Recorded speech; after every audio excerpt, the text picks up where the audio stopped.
नमस्ते friends.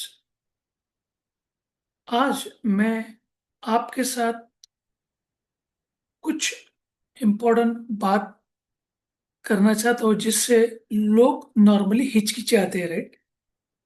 Finance, पैसा, इसके बारे में हम हमेशा कभी खुल के बोलते ही नहीं है। हम स्कूल में और कॉलेज में एजुकेशन लेते हैं, यानी एजुकेशन इम्पोर्टेंट है, ये हम सबको पता है। लेकिन हम में से कितने सारे लोग उस स्कूल कॉलेज और एजुकेशन की जो डिग्रियां है जिससे हमें सिर्फ जॉब मिलता है, उसके परे फिनांस यानी वित्तीय एजुकेशन, फिनांस का जो नॉलेज है या उसका जो इंफॉर्मेशन है, कितने सारे लोग वहाँ पे उसकी ज्ञान लेते हैं। और ना लेने के कारण हम में से बहुत सारे लोग जो गरीब या लोअर मिडिल क्लास या मिडिल क्लास लोग, ये सब लोग जॉब करने के टाइम फिर अपने फिनेंशियल चैलेंजेस की वजह से लाइफ में बहुत सारे इश्यूज को फेस करते हैं। आई एम श्योर बहुत सारे लोग इसको एग्री करेंगे। और ऐसा होता क्यों? क्योंकि हमने कभी भी पैसे के बारे में समझना सही नहीं समझा। तो हमें पैसे को समझना होगा।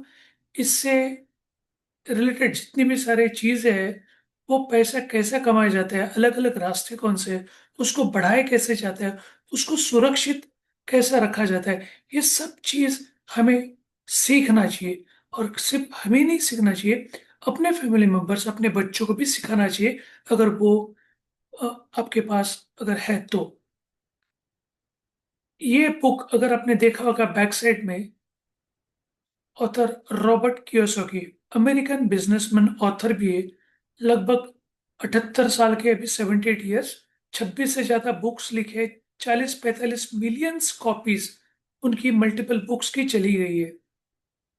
और उनकी सबसे पहला वाला बुक और बहुत फेमस वाली किताब है रिच डैड पुअर डैड, जो 1997, 1997 में उन्होंने इसको रिलीज किया था। तो ये बुक काफी हद तक लोगों को फिनांस के बारे में ज्ञान देने में सफल रहेगी। और बहुत सारे लोग इसके वजह से रॉबर्ट कियोसाकी सर को भी जानने लगे। और वो एक अच्छे खासे कीनोट स्पीकर भी है। और हालांकि अभी 3-4 साल से वो इंडिया में भी आके फाइनेंस से रिलेटेड नॉलेज शेयर करने लगे। तो ये किताब में, रिच डैड पुअर डैड, ये किताब में उन्होंने एक अच्छा कंसेप्ट लिया। एक है पुअर डैड और दूसरा है रिच डैड। पुअर डैड यानी उनके खुद के पिता, जो एजुकेटेड है, यानी शिक्षित भी है, बुद्धिमान भी है, और सम्मान भी दो लोग उनके प्रति रिस्पेक्ट रखते हैं। लेकिन अनफॉर्चुनेटली उनका फिनांस वाला जो एरिया है, उनका वित्तीय रूप से संबंधित जो एरिया है, वो संघर्षपूर्ण रहा है। उनके बहुत सारे चैलेंजेस आ गए, इसके लिए वो उनको पुअर डैड कहते हैं। जो उनके फ्रेंड के पिता है, जो ज्यादा पढ़े लिखे नहीं है, लेकिन उनको फिनांस की अच्छी खासी समझ है, और वो फाइनेंशियली फ्री है, और इसके लिए वो उनको रिच डैड कहते हैं। क्योंकि दोनों ही डैड, उनके खुद के डैड जो पुअर डैड इनको कहते हैं, और उनके फ्रेंड के पिता जो रिच डैड उनको जो कहते हैं, ये दोनों ही डैडी उनकी अच्छी ही कामना करते हैं, उनको लाइफ में आगे बढ़े ऐसे ही सोचते रहते हैं। तो उनसे जो उन्होंने सीखा है, वो ही उन्होंने इस किताब में कैप्चर कर रखा है। तो उनके जो गरीब पिता है, कोई भी नॉर्मल मिडिल क्लास पिता, या लोअर मिडिल क्लास पिता, या तो फिर गरीब वाले पिता, वो क्या सोचते रहते हैं कि हमारे बच्चों ने बहुत सारी पढ़ाई करनी चाहिए। मैं पढ़ाई स्कूल की और कॉलेज की, जो नॉर्मल हम लोग रेगुलर पढ़ाई करते हैं, उसकी बात कर रहा हूँ। उनकी पढ़ाई करना चाहिए, उनको अच्छे नंबर मिलने चाहिए, अच्छे मार्क्स मिलने चाहिए, और उनको एक सेफ वाला जॉब लेना चाहिए। क्या यही सोच आपकी भी है? आई एम श्योर आपने भी इस चीज को सुना होगा, राइट? तो ऐसा क्यों होता है कि हम लोग ऐसा सोचते हैं? क्योंकि हमारा माइंडसेट वैसा बनाया गया है, सेफ्टी वाला। अभी इसके अलावा जो रिच डैड है, रिच डैड की सोच कैसी है कि वो चाहते हैं कि बच्चे, हमारे फैमिली मेंबर्स पैसे को समझे, पैसा कैसे कमाया जाता है, पैसे के अलग अलग सोर्सेस कौन से हैं। और ये अगर आप नहीं सीखोगे, तो हम पूरी जिंदगी सिर्फ काम करते ही रहेंगे। क्योंकि काम हमें पैसे के लिए नहीं करना चाहिए, हमने कमाया हुआ पैसा हमारे लिए काम करना चाहिए, ऐसे उनकी सोच है। तो उन्होंने यही कहा कि धन के बारे में हमें सोचना नहीं चाहिए, हम धन के बारे में ऐसी मानसिकता है सोचनी चाहिए। मुझे पैसा कमाने के लिए क्या मेरा माइंडसेट ऐसा है क्या कि मुझे कितना पैसा कमाना है, कितना पैसा बचाना है, मेरे आज की रिक्वायरमेंट कितनी है, मेरे फ्यूचर की रिक्वायरमेंट कितनी है, हम उसके बारे में ज़्यादा कभी सोचते भी नहीं है। और हमारे फाइनेंशियल चैलेंजेस अगर आते हैं तो नॉर्मली गरीब या मिडिल क्लास लोग अपने बच्चों के साथ ज्यादा बात भी नहीं करते, और जब भी पैसे की बात आती है तो बच्चा एंटर करता है तो हम लोग चुप भी रहते हैं। अगर आपने अगर ऐसा किया है तो आप कमेंट में लिखो अगर है तो। तो अमीर जो पिता है वो अपने बच्चों को ये सही तरीके से ज्ञान देता है। तो 5 अलग अलग लेसन उन्होंने बताए। अमीर लोग पैसे के लिए काम नहीं करते, उनका पैसा उनके लिए काम करता है। दो, फिनेंस एजुकेशन ये ज्यादा महत्वपूर्ण है शैक्षणिक एजुकेशन से। जो हम लोग स्कूल कॉलेज में या डिग्री या मल्टीपल डिग्रीज या पीएचडी होल्डर जो भी हम लोग बनाते हैं, वो जॉब के लिए फिनेंस का एजुकेशन वो इससे भी ज्यादा महत्वपूर्ण है, क्योंकि हमारी लाइफ पैसे से शुरू होती है और पैसे से ही खत्म होती है। आपने अगर देखा होगा, हम जन्म के बाद में हम कोई भी फंक्शन ऑर्गेनाइज करते हैं, हमें कपड़ा चाहिए, हमें घर चाहिए, हमें खाना चाहिए, हमें स्कूल में जाना है, हर एक चीज के लिए पैसा चाहिए। तो पैसा ज्यादा इम्पोर्टेंट है, उसका एजुकेशन भी उतना ही इम्पोर्टेंट है, और उससे ज्यादा इम्पोर्टेंट जो हम लोग शैक्षणिक शिक्षाएं लेते हैं। तीन, संपत्ति और देनदारी यानी एसेट और लाइबिलिटी जो है ना, उसके बीच में अंतर लोगों को पता होना चाहिए। एसेट यानी जहां से मुझे फ्यूचर में पैसा मिल सकता है। फॉर एग्जांपल, मैंने अगर शेयर में इन्वेस्ट किया, म्यूचुअल फंड में इन्वेस्ट किया, गोल्ड में इन्वेस्ट किया, रियल एस्टेट में इन्वेस्ट किया, या जो भी जहाँ बिजनेस है उसमें अगर इन्वेस्ट किया, तो मुझे वहां से फ्यूचर में पैसा मिल सकता है, वो मेरी एसेट बन गई।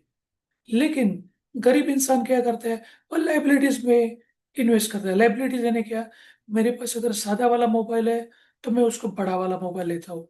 मेरा काम अगर साइकिल से चलता है तो फिर भी मैं पैसा डाल के सुपर बाइक ले लूंगा, जो 1-2 लाख की बाइक में चल सकता है, वो 5-6 लाख की ले लूंगा।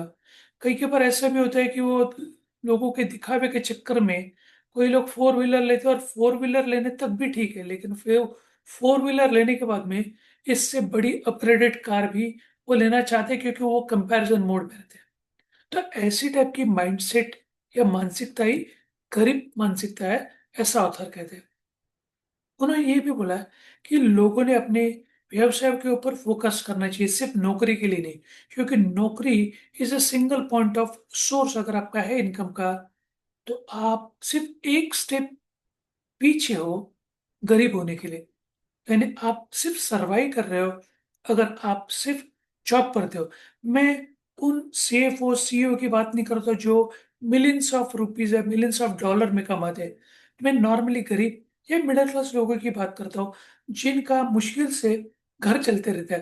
यानी घर का किराया देना, बच्चों की पढ़ाई लिखाई, या अपने बुजुर्ग लोग अगर कोई है तो उनका जो फूड के साथ में अगर कोई दवाई है, उसका काम ऐसे चलता रहता है। तो उनके बारे में उन्होंने कहा है, आप सिर्फ एक सोर्स के ऊपर इनकम के ऊपर डिपेंड रहोगे तो आपका गरीब होना तय है। तो आप बिजनेस कैसे बनाओगे, उसके लिए क्या स्किल चाहिए, ये डेवलप करो। और पैसिव सोर्स ऑफ इनकम के लिए काम करते करते मुझे पैसिव सोर्स इनकम कैसे मिले, जैसे कोई किताब लिखता है या कोई अलग अलग चीजें करते जिससे वो सोने के टाइम भी उसको पैसा मिलता रहे। जैसे आपने अगर शेयर में इन्वेस्ट कर दिया तो उसको कुछ डिविडेंड मिलेगा, that is a passive source of income. तो ऐसे बहुत सारे ऐसे इनकम के सोर्सेस है जो पैसिव सोर्स ऑफ इनकम है, जो हम काम नहीं करें, हम रात में सोए तो भी हमें पैसा देते रहते हैं। तो ऐसा उन्होंने सोचने के लिए कहा है। और पांचवा उन्होंने कहा है कि आपके मन में जो डर है वो डर को निकाल दो, क्योंकि ये डर, ये अनएजुकेशन ही फाइनेंस से रिलेटेड हमें असफलता या गरीब रखती है। सो असल असफल लोग जो होते हैं या गरीब लोग जो रह जाते हैं, वो कभी इसको सीखते नहीं, वो सिर्फ सिंगल सोर्स ऑफ इनकम में रहते हैं। और दूसरी चीज, उनको डर रहता है कि अगर मैं इसमें इन्वेस्ट करूं, अगर मैं फेल हो गया तो, अगर मेरा इन्वेस्ट किया हुआ पैसा अगर चला गया तो ये डर उनको सताते रहते हैं। इसके लिए वो कोई भी टाइप के रिस्क भी नहीं लेते और कोई भी टाइप का इन्वेस्टमेंट करते भी नहीं। और इसके लिए वो हमेशा गरीब के गरीब ही रहते हैं, ऐसा ऑथर का मानना है। तो इन शॉर्ट, ये जो बुक है उसमें अलग अलग पॉइंट ये जो दिए है, उसकी जो समरी अगर हम लोग देखेंगे, तो दौलत अपने दिमाग से शुरू होती है, राइट। बैंक पे आपका कितना पैसा है वो दौलत नहीं है, लेकिन वह यहाँ पे कितने रईस हो वो ज्यादा इंपॉर्टेंट है।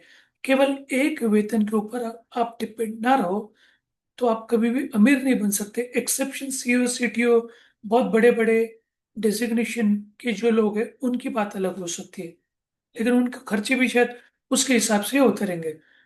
उसके बाद वाला, आपकी स्वतंत्रता आप पैदा करो, यानी आप फाइनेंशियल फ्रीडम के ऊपर फोकस करो। आप एसेट के ऊपर फोकस करो, लाइबिलिटीज के ऊपर नहीं। आप रिस्क लेना चालू कर दो, डर के माहौल में मत जियो, नहीं तो आप कभी भी आगे नहीं बढ़ पाओगे। आप आरामदायक स्थिति या कोजी एनवायरनमेंट या कंफर्ट जोन में ना रहो। अपने आप को ट्रेन करो, अपने आप को कुछ अलग अलग रिस्क में डाल दो ताकि आपकी रिस्क एपेटाइट भी बहुत अच्छी बने। आप अच्छे अच्छे डिसीजन लेके आप उससे सीख सकते हो। कुछ रिस्क के फेलियर के बाद में हमें वहां से सीखना चाहिए और नया रिस्क लेना चाहिए। लेकिन अनफॉर्चुनेटली एक या दो रिस्क के बाद में लोग रिस्क लेना ही बंद कर दे और वो सेफ लाइफ जीना चाहते हैं। यही उन्होंने कहा कि यहाँ से बाहर निकलो। लक्ष्य आपका सिर्फ पैसा कमाना नहीं होना चाहिए, आपका लक्ष्य फाइनेंशियल फ्रीडम होना चाहिए। फाइनेंशियल फ्रीडम यानी आप कहीं भी चले जाओ, खाना खाने के लिए जाओ, परचेस करने के लिए जाओ, किसी भी चीज के लिए जाओ, आपको पैसे के बारे में सोचने की जरूरत नहीं होना चाहिए। मैं लाइफ के सब प्रॉब्लम पैसे से सॉल्व होंगे ऐसा नहीं कर रहा। और लेखक लेखक या कोई भी ऐसा कह ही नहीं सकता है। लेकिन बराबर पैसा होने के बाद में या फाइनेंशियल फ्रीडम होने के बाद में 80 से 90% प्रॉब्लम आपके आसान हो जाते हैं। यही लेखक का यहाँ पे कहना है। तो आपका दौलत ये कोई सपना नहीं है, क्योंकि ये कोई ऐसा सोच लेने वाली चीज नहीं कि ये मेरे नसीब में है या नसीब में नहीं। ये एक कौशल है, एक ये स्किल है। और जो स्किल होता है वो हमेशा हम लोग सीख सकते हैं। स्किल ये सीखने वाली चीज है। तो फाइनेंशियल फ्रीडम भी सीखने वाली चीज है, और वो हमें फाइनेंस के डोमेन का ज्ञान लेना चाहिए। और अंत में इतना ध्यान में रखो, अमीर लोग पैसा जो कमाते हैं उससे वो समय खरीदते हैं, क्योंकि हमारा समय लिमिटेड है। और गरीब लोग, हम समय बेचते हैं। हम जो जॉब करते हैं, हम लोग अपना टाइम वहां पे इन्वेस्ट करते हैं स्किल्स के साथ, लेकिन हमारा टाइम हम लोग ट्रेड करते हैं। तो हम हमारा समय बेचते हैं। और अमीर लोग अपना समय परचेस करते हैं, यानी अपने पास ज्यादा कैसे समय है, ऐसा बात कर। जैसे आप बिजनेसमैन देखोगे, उसके अंडर अगर 50-100 लोग काम करते हैं तो हर एक आदमी अगर 10 घंटा काम करेगा, अगर उनके पास 10 लोग भी काम करते हैं तो 10 घंटा इंटू 10 लोग यानी 100 घंटा वो रोज काम करते हैं। लेकिन हर एक इंसान के साथ पास सिर्फ 24 घंटे है, लेकिन फिर भी वो ऐसे इनडायरेक्ट वे में टाइम इकट्ठा करके वो अपना टाइम बढ़ाते रहते हैं, और जिससे वो पैसा कमाते रहते हैं। होप सो ये बुक की समरी से आपने कुछ अच्छी बातें सीखी होगी और आप इम्प्लीमेंट करोगे, ऐसी मेरी आशा भी है। धन्यवाद इस चीज को सुनने के लिए, समझने के लिए। ज्यादा और अधिक जानकारी के लिए आप मुझे मेरे व्हाट्सएप या ईमेल के ऊपर कांटेक्ट कर सकते हैं। कल वापस मिलेंगे नई सोच, नए कंसेप्ट या नई बुक समरी के साथ में। तब तक के लिए